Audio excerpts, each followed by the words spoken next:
रुको। जूते के साथ तुम सिर्फ मिट्टी नहीं, बुरी शक्ति अंदर ला रहे हो। लोग इसे परंपरा समझते हैं, लेकिन असल में यह शुद्ध विज्ञान है। जूते के नीचे मिट्टी के साथ बैक्टीरिया, पैरासाइट और हेवी मेटल चिपके होते हैं। जूता बाहर उतारने से घर का इंडोर माइक्रोबायोम सुरक्षित रहता है। इसीलिए पूरी दुनिया में इसे पब्लिक हेल्थ हाइजीन प्रिंसिपल माना जाता है। हमारे पूर्वज ये बात बिना माइक्रोस्कोप के समझते थे। परंपरा नहीं बदली थी, हमने उसे समझना छोड़ दिया। रुको, पानी खड़ा होकर मत पीना। ये कोई छोटी आदत नहीं है। ये वो गलती है जो रोज रोज शरीर के नेचुरल बैलेंस को चुपचाप बिगाड़ देती है। खड़े होकर पानी पीते ही पानी सीधे नीचे गिरता है। न पाचन को समय मिलता है, न नसों को संतुलन। खड़े होकर पानी पीने से शरीर के अंदर की हवा तेज और अनियंत्रित हो जाती है और यही असंतुलन धीरे धीरे बीमारी बनता है।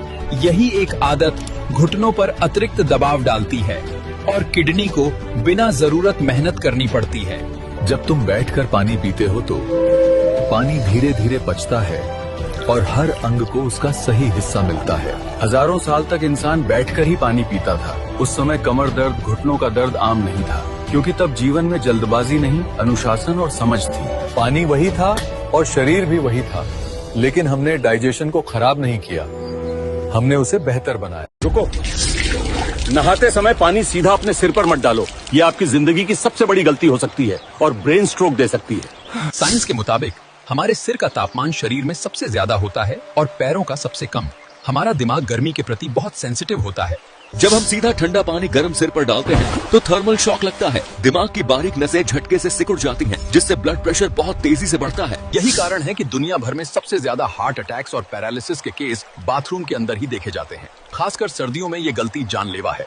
सही तरीका, पानी हमेशा पहले पैरों पर डालें, फिर घुटने और आखिर में सिर पर। बॉडी को तापमान एडजस्ट करने का मौका दें। सुरक्षित रहें।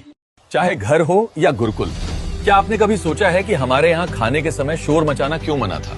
मैं आपको इसकी असली वजह बताता हूँ। बुजुर्ग कहते थे चुपचाप खाओ, खाना नाराज हो जाता है। हमें लगता था ये डांट है, असल में ये शरीर की चेतावनी थी। जब इंसान शांत होता है तो शरीर लड़ाई की हालत में नहीं रहता, सांस धीमी होती है और पेट अपना काम शुरू करता है। आज साइंस इसे पैरासिम्पैथेटिक मोड कहता है, यानी शरीर खुद से कहता है अब भागना नहीं, अब पचाना है।